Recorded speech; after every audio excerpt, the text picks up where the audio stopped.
Welcome to this episode of Sustainable Stace. We're in a rooster pen, and we're going to talk today about the topic of raising and primarily slaughtering and butchering your own poultry. Stay tuned. I'm Stacy Taves. For me, healthy food and sustainability are totally connected. You can grow it yourself. Nature is generous. Welcome back, guys, to this episode of Sustainable Stace, and this is really about connecting the dots between the food that you eat and where it came from. Most people would probably rather go to a butcher or a farmer who they know who's raising meat that's ethically raised and animals that have been treated well before they purchase it. We choose to kind of roll up our sleeves and do it personally here at our place, and that involves each spring hatching out eggs from our own chickens. And this spring in May we had about 80 chicks. You can hear some of them now, and they're adults, young adults. It's 5 months ago. The girls are in another pen, and they're just starting to lay eggs. And now we're sitting at Canadian Thanksgiving weekend. It's been 5 months, about 20 weeks or so, since these roosters, and there's 43 of them here in this pen with me, were raised. So today I want to talk you through a little bit of the steps of getting them to this stage, and then primarily about what's happening tomorrow at our place. And tomorrow at our place is Butcher Day. And all our kids help out and roll up their sleeves, and so the meat that we eat through the winter is primarily chicken, it's rooster, and it's meat that we've raised ourselves. Now, some things that people might not be aware of who eat chicken but have never really connected to the bird is that when you go to the grocery store or KFC or wherever you get your chicken from to eat, it's straight run. They've mixed males and females together right through the process. They're hybridized birds that are usually very white. They have very heavy breast meat that often makes them fall over just walking around, and they're usually butchered at 42 days of age. And so they live a very short life. They're never outside. They've never picked in the ground, eaten a bug, or roosted, especially as roosters. That seems pretty bizarre. So this is really connecting the dots with heritage breeds birds, old school birds that have been around for hundreds of years, who can fly and fight and defend, and they make a really funky call when they see danger, like a hawk flies by.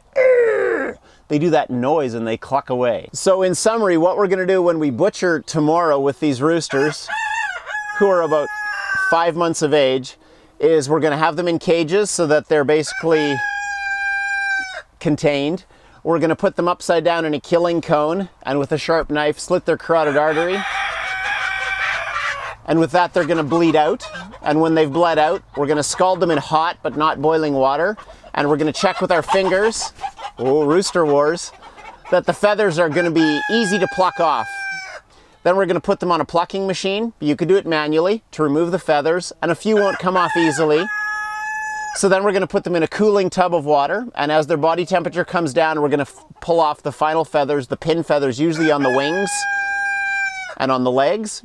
And at that point, then we do the final butcher, more the slaughter now, the butcher, where we cut off the lower part of the leg and keep that for soup stock. Dogs like crunching on them. And we eviscerate through the anus and pull out all the guts inside and clean out what's inside and bag them and put them in the freezer. So by the end of tomorrow, 43 roosters are gonna have left a well-manured pen for growing veggies in. The recycled, reclaimed pallet shed will stay empty for the next 5-6 months, other than some plants growing in here. And we'll have a freezer full of meat from the work we've done this summer raising them. So that's how we're getting started. I just want to caution you that the following steps and stages in the video will have animals dying, and so if that's something you're queasy about, not comfortable with, disagreeable to, you don't have to send me a note. I understand different people have different opinions. Just choose not to watch anymore. Thanks a lot. So it's butcher morning and we're at the killing cone. And here we're gonna just put a rooster's head in upside down, pull it through, slice the artery, let it bleed out into the pail that's here. And then when it's done bleeding out and it's definitely dead, we cut off its head and move it towards scalding. Okay, so here we are with a rooster. We're trying to do this always with as little stress to the animal as possible. Okay, so we're pulling its head down nice and tight, and you can see just above the eye,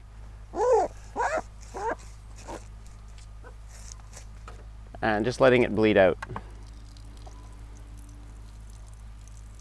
That's the simplest way to do it.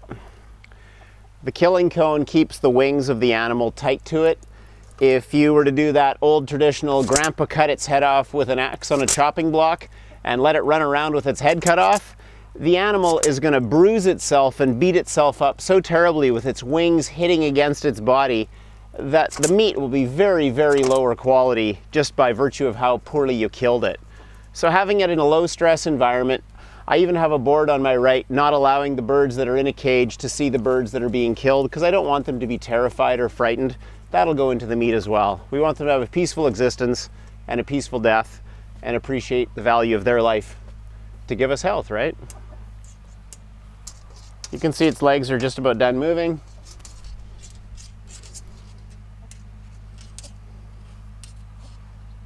And at that point, we just take its head off. And the bird's dead. Killing a rooster. Okay, so now we're at the scalding pot. I've just got a propane burner with a kettle of water on it. It's hot, but not boiling, so I can touch it. And we're not trying to cook the bird. We're trying to loosen the feathers on it by fully saturating the feathers. And that way it's going to loosen up the feathers attachment to the flesh. And on a plucking machine, or if you're just manually plucking by hand, it's going to come off a lot easier. If you're in too long, you're going to cook it. If you're in too little time, it won't come out easily. And your test is just to go in the thigh like that and see how easily those come out. We're ready to go. Okay, so I've got a freshly scalded bird. The feathers that are on the wingtips are going to come off easy. The butt feathers will come off easy. So those I just pull off manually. And then I plug in the plucker, and here we go.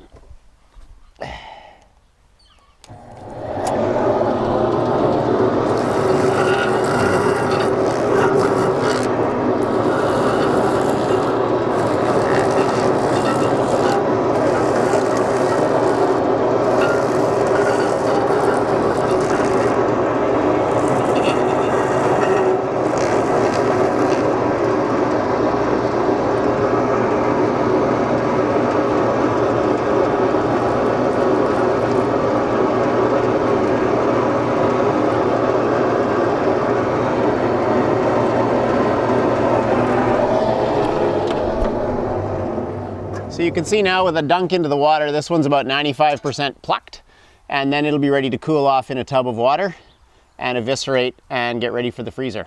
Okay guys, the final thing I'm gonna walk you through is just getting the bird ready for the freezer. Probably pretty self-explanatory, but maybe not. A couple things have to be done in no particular order. I slice off the extra skin on the neck because usually there's not a great need for that. And the esophagus and the trachea are in there, so I just cut that off because that's extra. I really have two bins here beside me. One's for the things I'm going to bury in the garden, and one's for the things that are going to go in the freezer. I cut off that back knee right there. So those come off nice. If you get it in the right spot, you don't have to push hard. You don't have to use like a big giant meat cleaver thing. You just get it right where the bones connect, and it comes off beautifully. So those are good for the dogs to munch on. They like that. You can see at this point the bird's really nice and clean. I cut off this back butt flap of fat. No one ever wants to eat that in my family.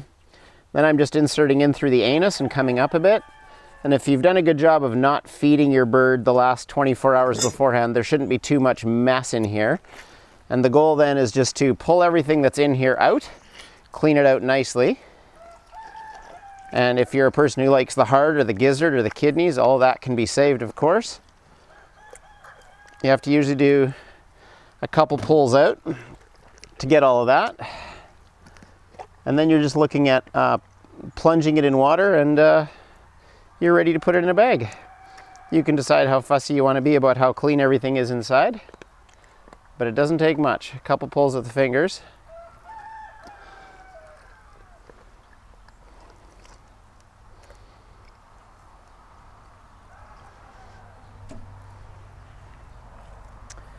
So when that's nicely cleaned up like that, ready to go, I just take a freezer bag, and if they're the right size, bird to bag ratio, I can get usually a 4 or 5 pound bird in there, squish the feet down, and get the Ziploc rocking.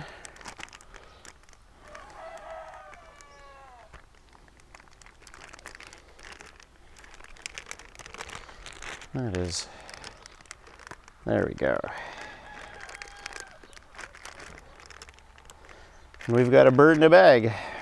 Hey everybody, thanks for watching this edition of Sustainable Stace on the final hours of roosters, raising them, heritage roosters, and butchering them to have your meat for your family for the year. If you want to find out more great helps on raising plants, saving seeds, organic veggies, fruit, berries, birds, and bees, please subscribe to YouTube. We've got a channel down there. Just go there and grab that button and click on it, and there you'll get an email each time we put up a new video. That resource will come with a little alert into your email box, and then you can keep on watching these good things we're trying to put together that are meant to be hopeful, helpful, and healthy. And up in the top corner there's also a way to get on the website, sustainablestace.com, and there you'll get access to the blog post, tie into our Instagram or our Facebook pages, see all the different resources we're trying to put out there so that people can access the healthiest food that's hands-on, so that you're connecting the dots with everything you do. Until next time, thanks for joining.